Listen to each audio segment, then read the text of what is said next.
Hey, what's going on, guys? Welcome back to another video on this road to Infinite. In this video today, I want to go through and discuss everything that I hate about Halo Infinite. Well, maybe not hate, but things that I dislike about Halo Infinite from what we know so far. And some of these things are going to seem more trivial. Others, I think, are a little bit more of a bigger deal. And just because I list something as a dislike of mine for Halo Infinite, that doesn't mean I think it's a big deal, that it's the end of the world, okay? These are things that I dislike. Some of them are smaller things, some are bigger things. Now, I guess this video really isn't going to be every single thing that I dislike about Halo Infinite, because some of these things are going to be so trivial that it's not even worth including in this video. Other things, might be things that I think I dislike, but we don't know exactly how it's going to work in Infinite. We just need to see more. We need to learn more about the game, so I don't really know if I dislike certain things yet. And then, of course, there's going to be other things that I'm just not thinking of at the moment, and I just forget to mention. Now, you may be aware that a couple weeks ago I did a video about everything I like about Halo Infinite. And yes, this video here is going to be a longer video. I'm going to have more dislikes with Halo Infinite than things I liked. But that doesn't mean I hate the game. That doesn't mean I'm being negative. That doesn't mean I'm finding things to complain about. It makes sense that I'd have more dislikes. I mean, just think about it. We've had 6 mainline Halo games prior to Halo Infinite. So Halo Infinite has a lot to live up to. I mean, we can look at these older Halo games and compare Halo Infinite to these 6 other games. And there's going to be some things in the older Halo games that may have been executed better than they are in Infinite, or some of these older Halo games may have included things that Infinite does not. And I don't think it is wrong to compare Halo Infinite to the games that came before it. I mean, I think that's fine, but I'm just saying that it makes sense that I will have more dislikes with this game than likes, especially when we don't know much about Halo Infinite as it stands now. There might be a ton of things that I like about the game, we just haven't heard about them yet. Alright, so with that being said, let's get into this. Okay, so the first thing I'd say that I dislike about Halo Infinite is the shield effect on the Spartans when they are getting shot at, when they're taking damage. At times, when Spartans are getting shot at, their shields light up way too yellow. It's like a yellow blob. And it appears that in Halo Infinite, when you're shooting at an enemy player, the spot that you are hitting on that player will light up more than the rest of his body. As you can see in this clip here, this guy, he gets shot in the head, and his head is just a giant yellow blob. I don't like that at all. You can still see the player outline within the yellow blob, so you know where to aim. But still, just visually, I don't think that looks very good. Another thing I dislike about Halo Infinite, and we touched on this in the previous video, but I'm gonna get it out of the way now, is the fact that BTB is only 12v12. I was expecting somewhere around 20v20.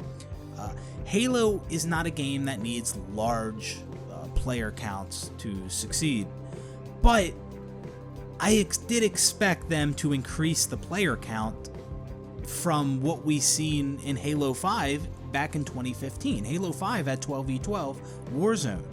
And you mean to tell me, like, 6 years later on new hardware, we can't increase that player size beyond that? I mean, Halo 1 back in the day could support 16 players on System Link. Halo 2, 16 players over Xbox Live. And you mean all this time we only increased that by 8 players? Now, a lot of people are saying, oh, it's because Halo Infinite is launching on the Halo Infinite is going to be playable on the original Xbox One as well, so there are some limitations there. But my question is, can't they just do what other games do, like Battlefield, where the player size is larger on PC than it is on console? The only real reasoning for not doing that I could think of would be because of crossplay, because crossplay is a thing in Halo Infinite, and if you had the player sizes different on PC than on Xbox, that would would be weird, I guess.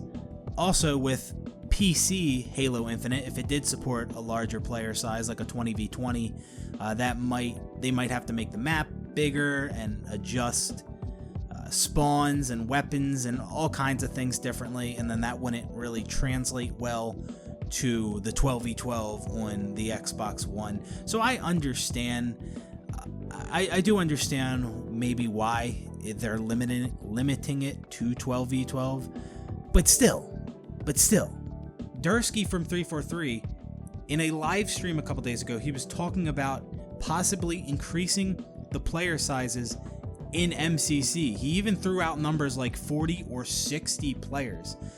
I don't know how much of a stretch that is, or if he was completely joking, but if they really can increase MCC's player count to 40 players or 60 players for some of the games within the MCC, then I expect them to be able to go past 24 players in Halo Infinite. And remember, MCC is also playable on the original Xbox One, on that old hardware. So when he was talking about increasing the player size for MCC, I don't know if he was talking about just PC or MCC across the board on Xbox and PC.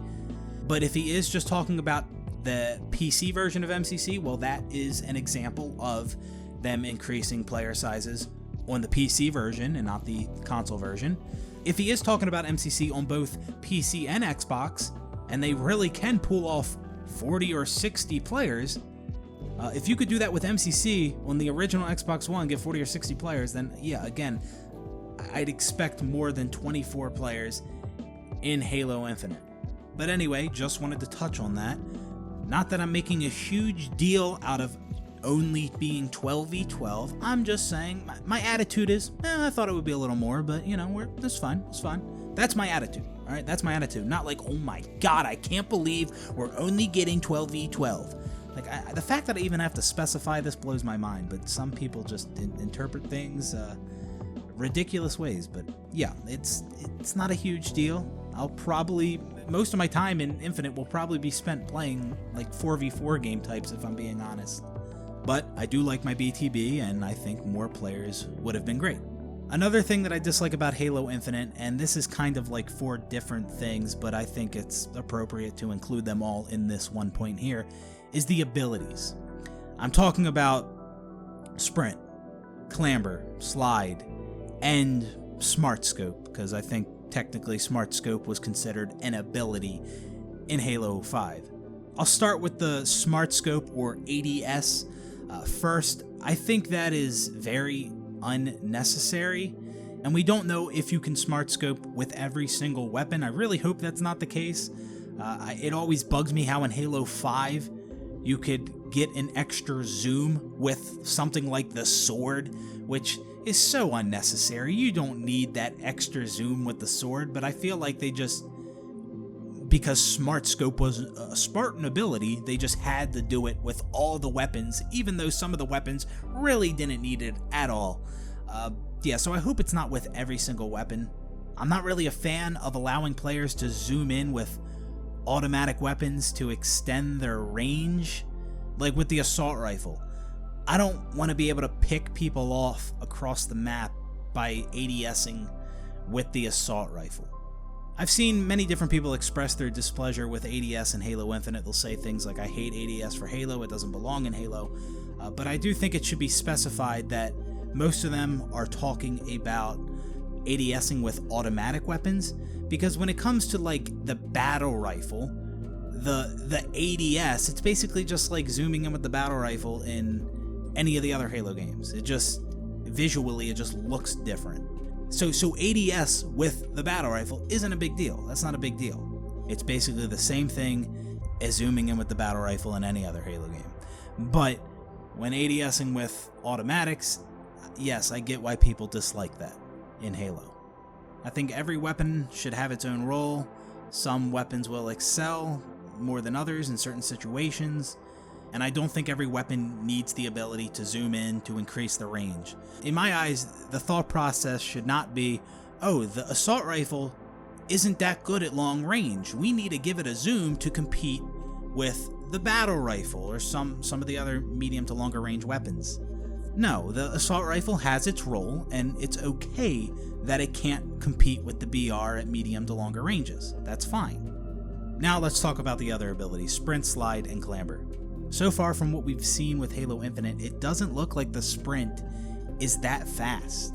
It seems like sprint in Halo Infinite increases your movement speed a little bit past base movement speed.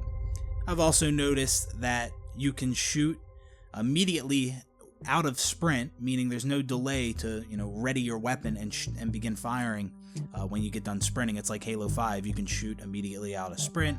Obviously, you can slide from sprinting. Shyway pointed out in a video that it looks like you might be able to reload weapons while you're sprinting. We've seen players sprinting with the flag, and all this stuff might not be that bad because the sprint speed does seem to be a lot slower.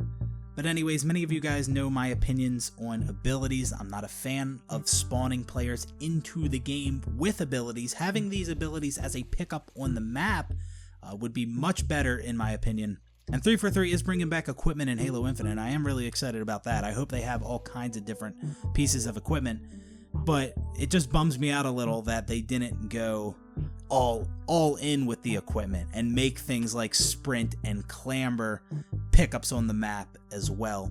I mean, I guess it would be kind of weird having something like clamber as a pickup on the map, because let's be honest, how many people are going to go out of their way to get the clamber ability, or who's going to choose that piece of equipment over the other pieces of equipment?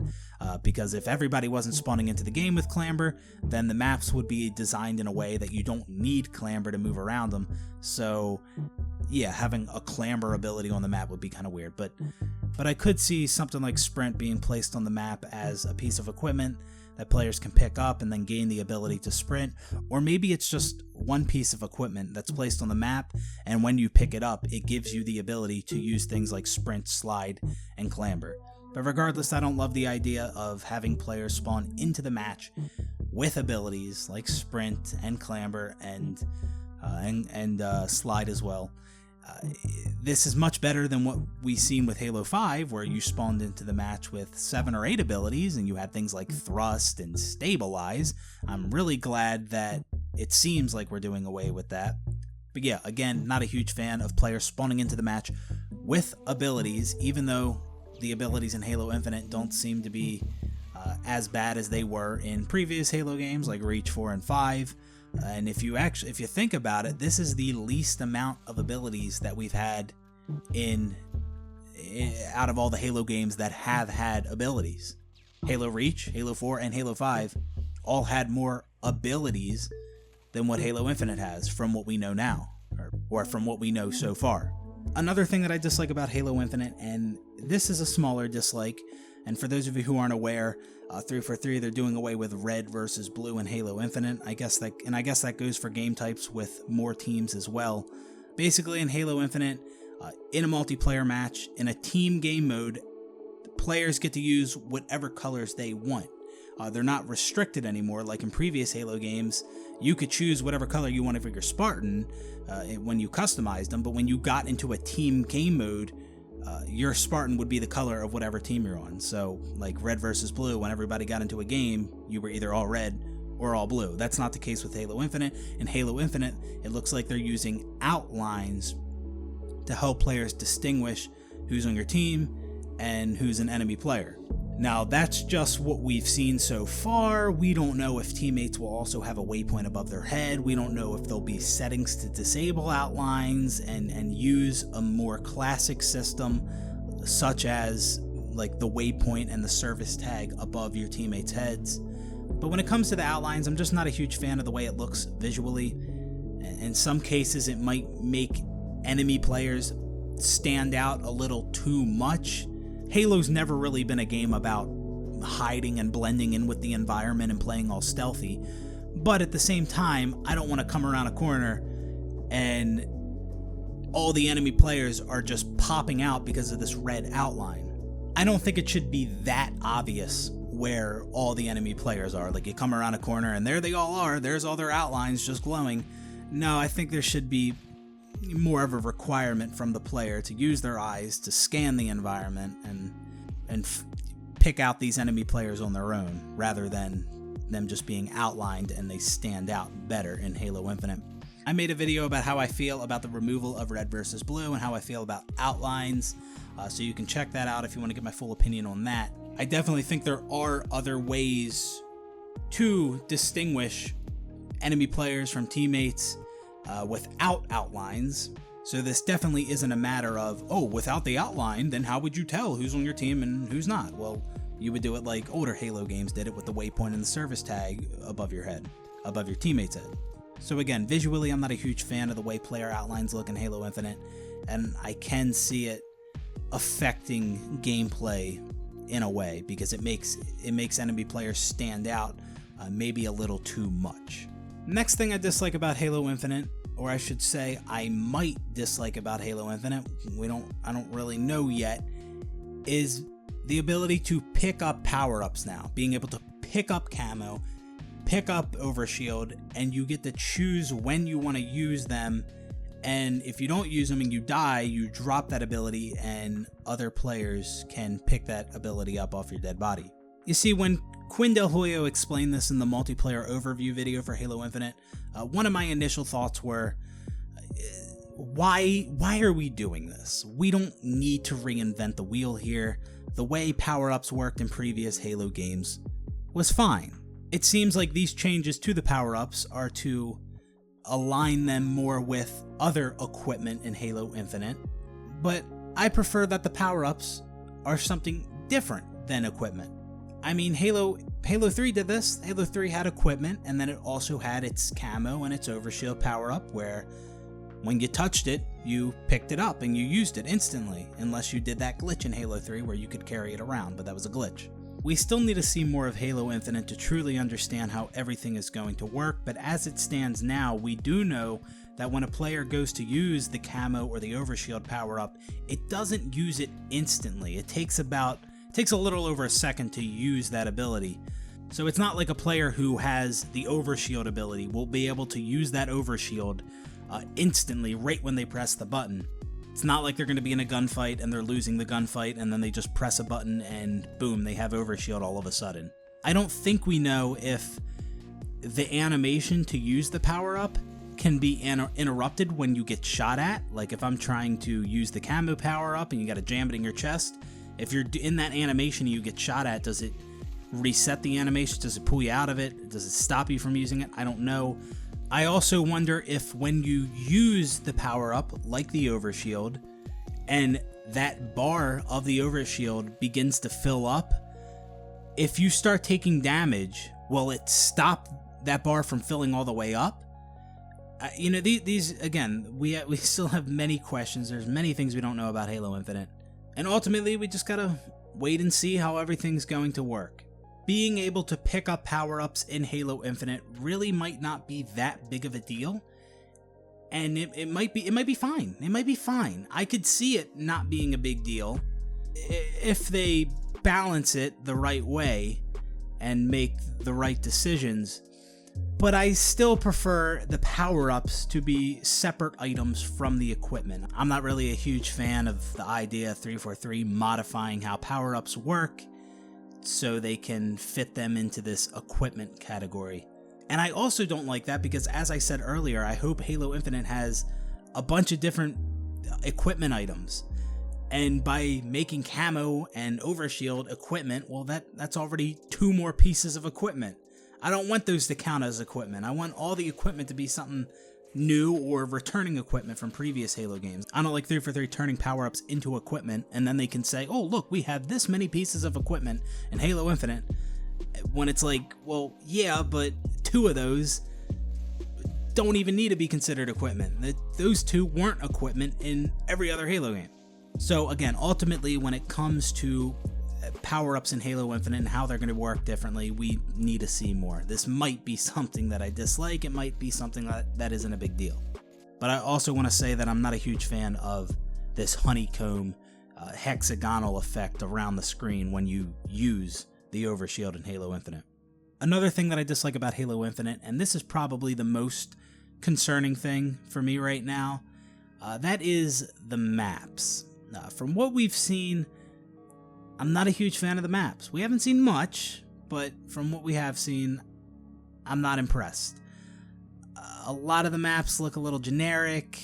Some of the maps look like maps you would see in other games, like a Counter-Strike or a Call of Duty.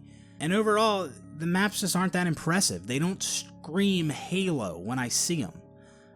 Where's the midships and the Guardians and the Lockouts, the Narrows, and various other classic Halo maps? Like, I want some new, good maps in Halo Infinite. And so far from what we've seen, I'm not impressed at all. I hope there is a lot to be seen when it comes to the maps in Halo Infinite, because multiplayer maps have always played a big role, well, for me anyway, have played a big role in my enjoyment of that game. Like, if the maps suck, I might not be having a good time. Like, even games that I love, like Halo 3, when I'm playing on a bad map, sometimes I'd rather not be playing at all. So, multiplayer maps are kind of like that thing that could make it or break it for me. But so far, Halo Infinite's maps, they don't necessarily look bad, it's just not impressive. It doesn't look like these maps even come close to rivaling the best maps in older Halo games. And I'm talking aesthetically and the layout of the map.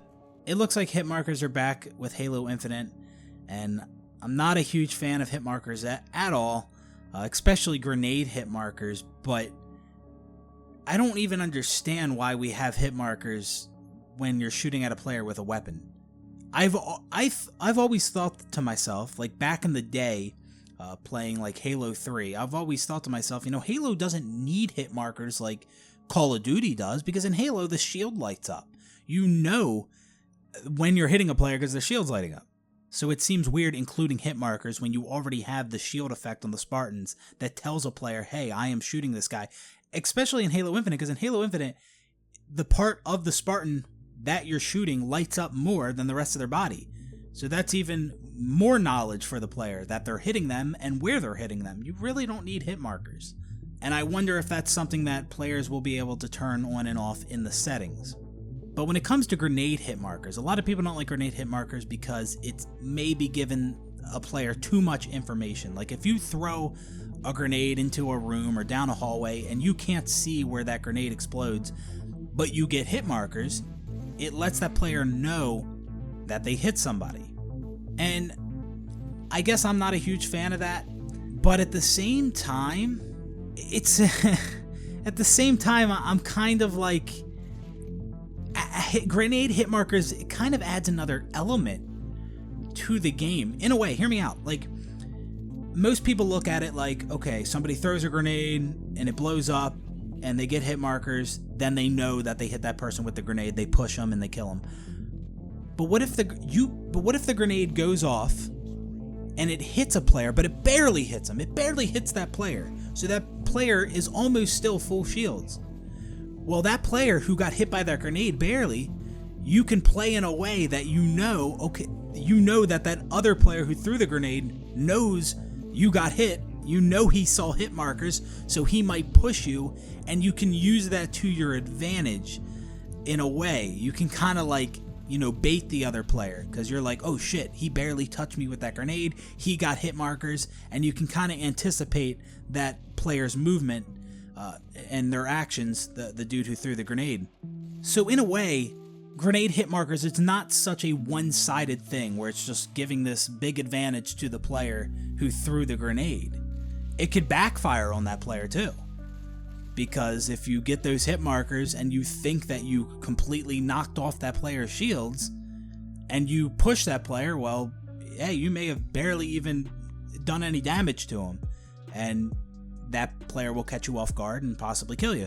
So yeah, again, it's not such a one-sided thing, the grenade Hitmarkers, but ultimately, I'd probably say, I prefer we do without them. Another thing I dislike about Halo Infinite is some of the weapon designs. First off, this VK-78 commando weapon in Halo Infinite, you guys couldn't have come up with anything better. It's fucking Halo, man. It's set in the future. You could do whatever you want, and this is what we came up with? Really? Like, I don't know, it just seems generic. I just feel like that was a missed opportunity. 343 could have created something really cool, something that aligns with Halo's identity. Like, you see the assault rifle, and you know that is fucking Halo. You don't see that in other games, but this commando is a very generic, unoriginal looking weapon. I'm also not a huge fan of the way the sniper looks in Halo Infinite. I definitely think it looks better than Halo 5 and Halo 4, but I always just go back to Halo 3 and even Halo Reach. I think the 3 and Reach sniper looked so much better than the 4, 5, and Infinite sniper. And it's just kind of mind-boggling that we haven't replicated that yet. I don't know. It's possibly 343 will introduce a classic sniper weapon skin later on down the line after Halo Infinite launches. I anticipate that they will do that with the shotgun in Halo Infinite. That's another weapon design that I don't really understand. I don't know why they changed the shotgun to this new design that, again, looks more on the generic side. I definitely prefer the design of the classic Halo shotgun. I know many do. And it's just another one of those decisions from 343 that I just don't understand. Like, do they really think this looks better than the classic Halo shotgun? Like, really? Really? Like, because it doesn't. Well, it doesn't in my opinion, and I know the opinion of many others. Well, anyways, guys, that's going to do it for this one. I'm sure that there are some things that I forgot about that I left out, and you're probably thinking to yourself, oh, how have you didn't mention this or that? I probably just completely forgot. There's other things that I am aware of, but we need to find out more. We really need to know more, because I don't know if I like him or dislike him yet. We need to see more of the game.